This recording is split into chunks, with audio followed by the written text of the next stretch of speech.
The cabin sat quietly at the edge of the forest, surrounded by towering pines that swayed with the wind like silent guardians. For years, it had remained abandoned, collecting dust and stories, while neighbors whispered about who might eventually claim it. That person, it turned out, was me. After years of saving, searching, and signing the final deed papers, I finally had what I wanted most, a peaceful retreat away from city chaos. A small piece of land where I could breathe, think, and build the kind of life I'd been chasing for years. Moving day felt surreal. I unloaded the truck with the kind of joy only a fresh start could bring. Each box, each piece of furniture wasn't just an item. It was a statement that this was now my place, my land, my home. The smell of pine needles and fresh soil filled the air, making every step feel like freedom. But freedom in this neighborhood was a fragile illusion.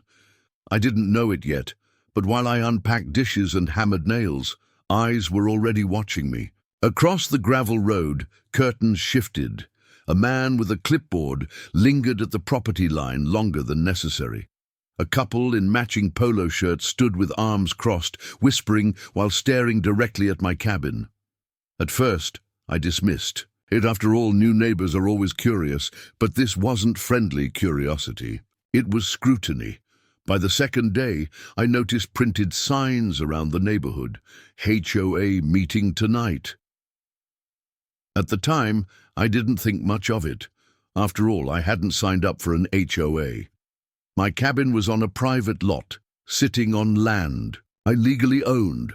Whatever the homeowners association did, it had nothing to do with me. At least, that's what I believed. That belief was shattered the following morning. It started with footsteps, lots of them. Gravel, crunching under polished shoes. Doors slamming shut as cars lined the dirt road leading to my cabin.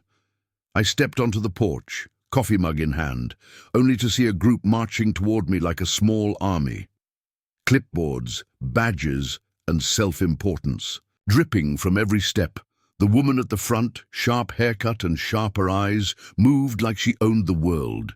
Behind her, a man carried folders stacked high, another lugged a measuring tape, and others held cameras ready to snap pictures of evidence.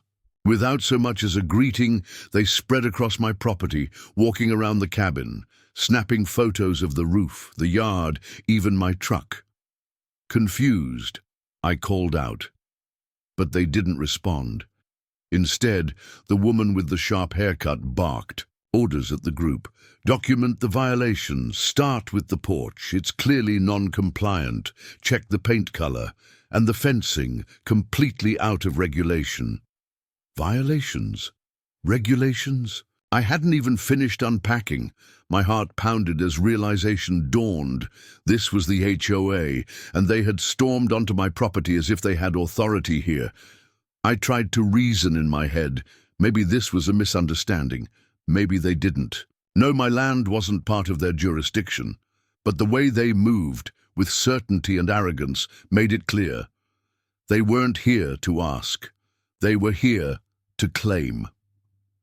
As they scribbled notes and barked out imagined infractions, I began to understand something darker. They weren't just documenting. They were preparing for a fight they thought they'd already won. What they didn't know, what none of them could have guessed, was that the ground they were standing on, the cabin they were circling, the land they wanted so badly, belonged to me not just as an owner, but as something far greater. Because hidden in the paperwork they never bothered to check, in the deeds they arrogantly ignored, was a truth that would flip this entire story on its head. They weren't dealing with just another homeowner, they were dealing with their landlord, and the storm they had just unleashed was about to come crashing back on them. The following morning, I woke to find a thick envelope taped to my cabin door. The paper was stamped with an official-looking emblem that read, Forest Ridge Homeowners Association. Inside was a stack of notices, each one bolder and more ridiculous than the last. The first page accused me of illegal modifications to the property.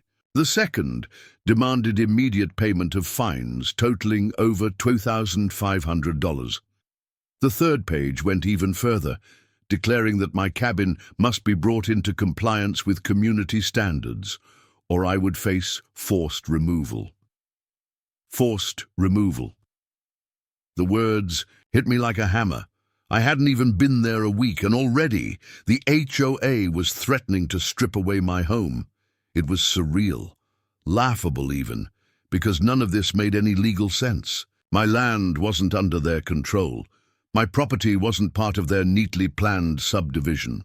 My cabin was on its own plot, tucked into the edge of the forest, outside the HOA's boundaries.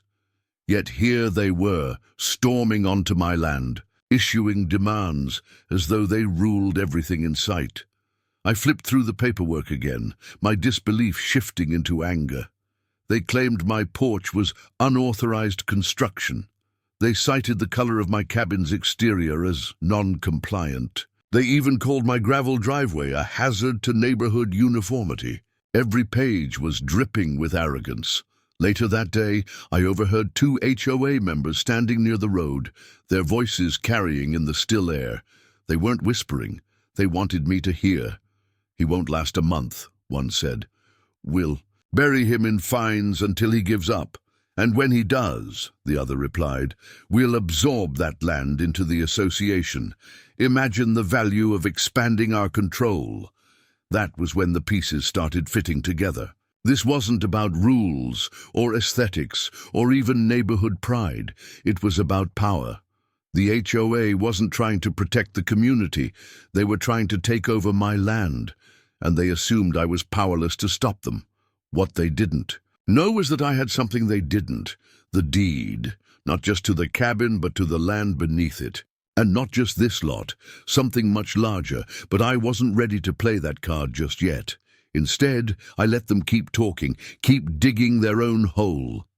I watched as they sent me letter after letter, each one more threatening than the last. I watched as they marched back onto my land with measuring tapes, snapping more photos, treating me like an intruder on my own property. They thought intimidation would break me down. They thought paperwork and threats would scare me into submission. They had no idea that every move they made was giving me more evidence. Evidence I could, and eventually would, use against them. As the week dragged on, the HOA president herself, the woman with the sharp haircut, returned with an entourage. She stood at the edge of my porch, arms folded, her eyes scanning my cabin, like a predator sizing up prey. Then she dropped the line that made everything crystal clear. "You can either comply," she said coldly, "or we'll make sure you're removed from this property permanently." We always win. Always. That word stuck in my mind. It revealed the truth. They had done this before. Other homeowners, other families had likely been bullied, fined, and forced out under their so-called rules. And with each victory, their arrogance grew, but this time they picked the wrong target. Because unlike the others, I wasn't just a homeowner fighting for one cabin. I was their landlord. The land beneath their manicured lawns, their pristine sidewalks, their gated entrances, all of it traced back to me. By the third week, the HOA's harassment had reached a fever pitch. Every morning, I woke up to find a new notice tacked to my cabin door. Sometimes it was a demand for thousands in fines. Other times it was a list of violations they had apparently discovered overnight. They cited everything, from the slope of my roof to the placement of my woodpile, as if the entire property was one giant crime scene. The strangest part wasn't the absurdity of the rules, it was their persistence. They were relentless, circling my cabin like vultures, each one convinced that if they just piled on enough paperwork I'd eventually cave. But I didn't. Instead, I stayed calm, documenting everything. Each notice, each trespass, each photograph they snapped without permission, I collected it all. Quietly, carefully, I was building my own case. The HOA, meanwhile, grew bolder. One afternoon, I came home to find spray-painted markings along The edges of my land, bright orange lines that cut through my property like an unwanted scar. At first I thought it was vandalism, but then I found another letter on my porch, this one declaring that surveys had been conducted and my cabin was encroaching on HOA-controlled land. It was laughable. I had the original property surveys in my files. The cabin sat squarely on my land. But the HOA didn't care about facts. They cared about power. And now they were manufacturing claims to try and prove ownership where they had none. By the fourth week, things turned hostile. A contractor's truck appeared at the end of my driveway, engine rumbling, the driver waiting for instructions. Behind him stood several HOA board members, smug and self-assured. They weren't there to talk. They were there to act. They intended to bulldoze part of my fencing, claiming it was unauthorized. That was their fatal mistake, because in that moment, watching them prepare to destroy something I built, I realized they had given me exactly what I needed. Proof not just of harassment, but of trespassing and attempted destruction of private property. They had crossed the line from intimidation to outright illegality. I didn't stop them immediately. I let them make their threats, let them believe they were in control. And while they laughed and pointed toward the fencing, I was quietly filming. Everything from my porch, every word, every gesture, every arrogant declaration, they were all, and soon, very soon, they would learn exactly what that meant. Being recorded. Later that evening, after they finally left, I sat at my desk with the growing pile of evidence. Fines, threats, trespassing, attempted vandalism. It was all there. And with each document I filed away, my confidence grew. The HOA had thought they were closing in on me, tightening their grip until I had no choice but to surrender. But what they didn't realize was that I wasn't the prey in this story. I was the trap. And they had just walked straight into it. What none of them could see, what none of them even suspected, was the truth hidden in plain sight. The land they claimed, the land they fought over, wasn't theirs to begin with. It wasn't just my cabin sitting outside their control. It was the entire subdivision. Because years before they formed their little association, years before they built their pristine homes and manicured lawns, one man quietly bought up the land underneath it all. That man was me. The HOA didn't just pick a fight with a homeowner. They picked a fight with their landlord, and the day I revealed the truth would be the day their empire began to crumble. By the fifth week, the HOA stopped pretending this was just about rules and compliance. Their harassment had escalated into something much bigger, something they thought would end the fight once and for all. A thick, certified envelope arrived in my mailbox. Inside was a packet of legal documents, a notice of intent to sue. According to their claims, I was illegally occupying HOA land and my cabin was an unauthorized structure. They demanded I vacate the property within 30 days or face court action. Reading through the legal jargon, one thing became clear. The HOA wasn't just trying to intimidate me anymore, they were trying to erase me. The irony was almost comical. These self-appointed enforcers had written page after page, accusing me of trespassing on land that wasn't even theirs. They were ready to drag me into court over territory they didn't own. What they didn't know was that the same courthouse they planned to weaponize would soon expose their entire scheme. I didn't panic. Instead, I prepared. I organized the mountain of evidence I'd been collecting, the notices, the fines, the photos of their trespassing, the recordings of their threats, and the footage of their attempted property destruction. Then I added the most powerful piece of all, the deed. Not just the deed to my cabin, but the master deed that tied back to the very ground their neighborhood sat on. A deed they had either ignored or never bothered to research. Still, the HOA pushed harder. They sent more letters, each one dripping with threats of financial ruin. They spoke loudly at neighborhood gatherings, claiming I was a squatter who didn't belong. They even tried to rally homeowners against me, painting me as some outsider, threatening their way of life. But cracks were forming in their confidence. Some residents started to question the board's actions. After all, they had seen me move in peacefully. They had watched as I was harassed daily. And now, with legal threats flying, a few began whispering doubts. What if he really does own the land? What if the HOA's wrong? The board dismissed those voices as insignificant, but I knew better. Doubt was poison to their power. When the official court summons arrived, I was ready. Walking into that courthouse, I wasn't nervous. The HOA president strutted in with her entourage, smug as ever, certain that victory was just a signature away. Their lawyer carried a binder so thick it looked like a weapon. They didn't even glance at me, as if I was already defeated. But as the hearing began, everything shifted. The HOA's lawyer laid out their accusations with confidence, painting me as a rogue homeowner, defying community standards. They presented their notices, their surveys, their supposed evidence. It was polished, rehearsed, and utterly hollow. Then it was my turn. I opened my folder and began with the simplest piece of all, the deed. I explained the timeline, how I had purchased not only my cabin, but the very land their entire neighborhood was built on. I presented the official documents, stamped, signed, and verified. The judge leaned forward, eyebrows raised.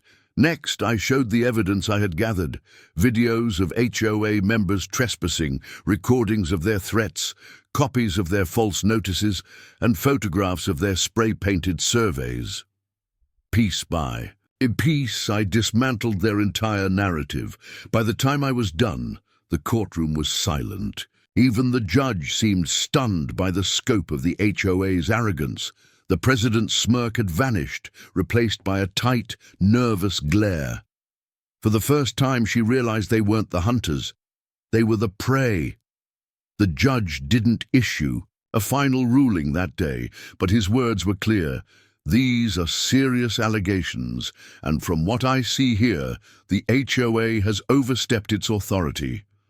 The board members shuffled out of the courtroom, their heads low, their confidence shattered. But I knew this wasn't the end. The HOA wasn't going to give up that easily. They had built their empire on intimidation and control, and they weren't about to watch it collapse without a fight. What they didn't realize was that the fight was already over. They just hadn't seen the final blow yet. The court hearing changed everything. Before that day, the HOA had moved like a well-oiled machine, confident, untouchable, fueled by fear and unquestioned authority. But after the judge's remarks, their power began to splinter. Their polished confidence dulled, their whispers turned frantic, and their once loyal followers started asking questions the board couldn't answer. The first crack appeared just a few days later at a neighborhood meeting. I didn't attend, but word traveled quickly. Homeowners, the very people the HOA claimed to protect, demanded answers. Why were their fees being spent on a lawsuit against a cabin owner? Why had the board trespassed on property that wasn't even within their jurisdiction? Why were they hiding financial records and refusing to disclose where the money was going? The president, usually sharp and commanding, stumbled through excuses. She painted me as a squatter, a rule breaker, someone who threatened the stability of their community. But this time, the words didn't land. Too many people had seen the truth with their own eyes. Too many had begun to doubt. The HOA retaliated the only way they knew how, by doubling down. Within a week, they issued a new round of fines, this time claiming I owed $10,000 for extended non-compliance. They sent threatening letters promising foreclosure, eviction, and even police involvement. Their desperation seeped through every word, as if drowning me in paperwork could somehow erase the facts. But their aggression only revealed their weakness. Each new threat contradicted the last. Each inflated fine was more absurd than the one before, and with every false move, my stack of evidence grew higher. Behind the scenes, I was already planning my next step. The deed to the land wasn't just proof of ownership, it was leverage. With it, I could legally challenge the HOA's very existence. Without the land under their homes, their authority was nothing more than smoke and mirrors. Still, I waited. I wanted them to keep pressing, to keep exposing themselves. Because the more desperate they became, the clearer their corruption shone to everyone watching, and people were watching. One evening, as I stood on my porch, a neighbor quietly approached.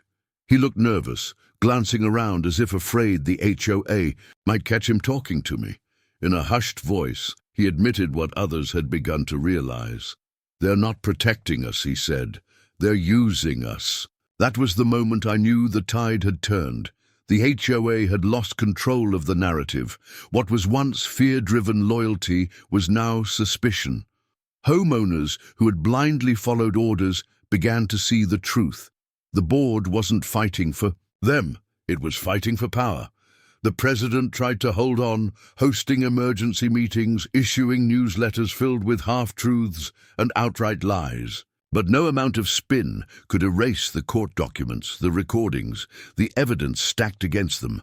And all the while, I was preparing my final move, the revelation that would dismantle their empire in one stroke. Because soon, very soon, I wouldn't just prove they had no power over me, I would prove they had no power at all. The HOA thought they had cornered me, but what they didn't realize was that I was about to flip the entire board game upside down. The HOA's downfall didn't come with a bang. It came with silence. After weeks of noise, letters, fines, threats, and constant harassment, the neighborhood had grown strangely quiet. The board stopped posting their smug newsletters.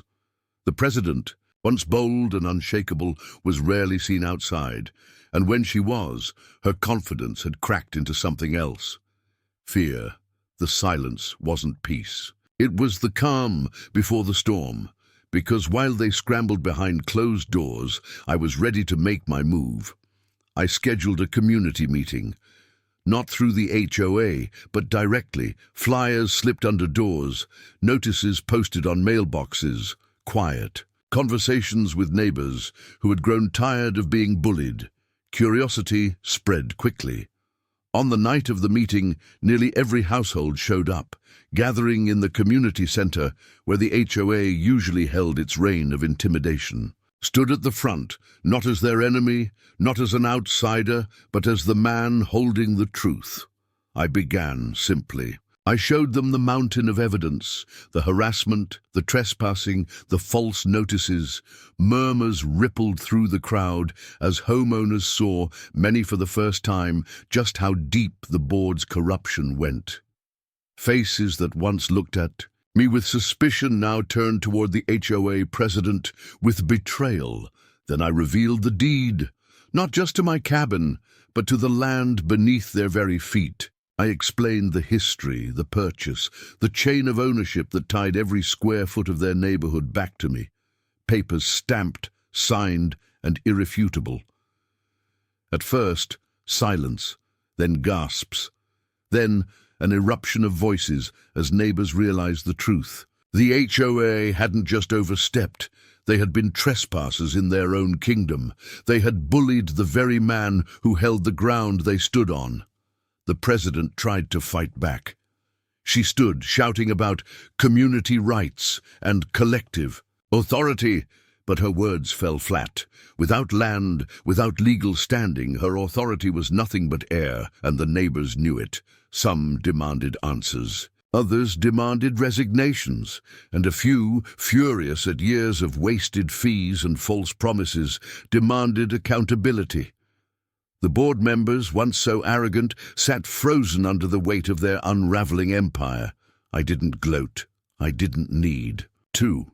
The truth was victory enough. I laid out the future clearly. The HOA no longer had power.